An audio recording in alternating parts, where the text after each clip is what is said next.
নাবালিকাক ধৰ্ষণৰ অপচেষ্টা কৰি ৰঙাঘৰৰ আলহী হ'ল যুৱক।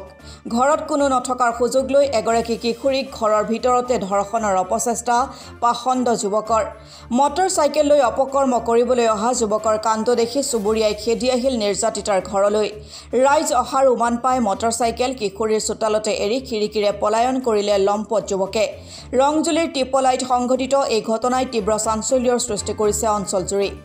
নিৰ্যাতিতাৰ পৰিয়ালে দিয়া এজাহাৰৰ ভিত্তিত ৰংজুলি আৰক্ষীয়ে অতি তৎপৰতাৰে কৰায়ত্ব কৰে লম্পট যুৱকক।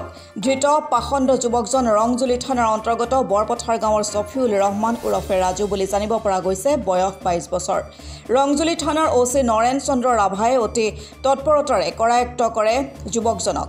আৰক্ষীয়ে জব্দ কৰি থানালৈ আনে মটৰচাইকেল। জব্দকৃত মটৰচাইকেলখনৰ পঞ্জীয়ন নম্বৰ হৈছে AS15B6845।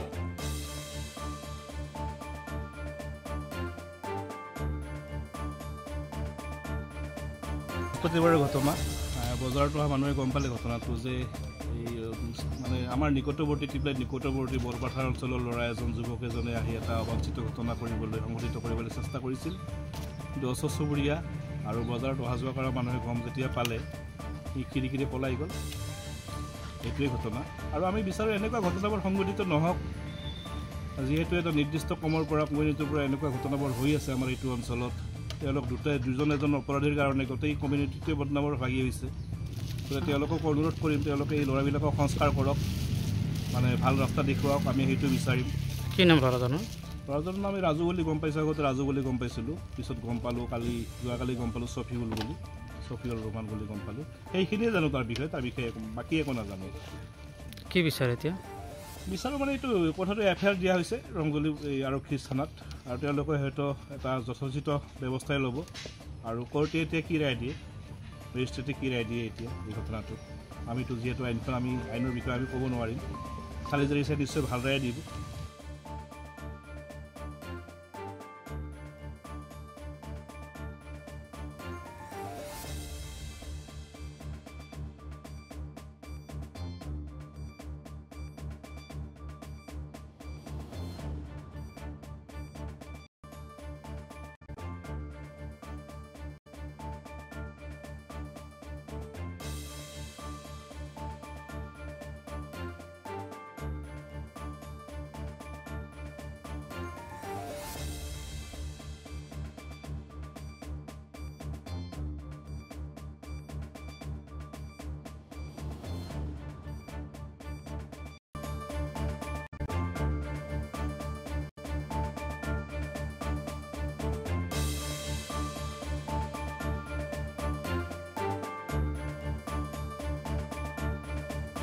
দুধনৈৰ পৰা ভৱেশ চন্দ্ৰ ভাগৱতৰ ৰিপৰ্ট, অসম টুডে।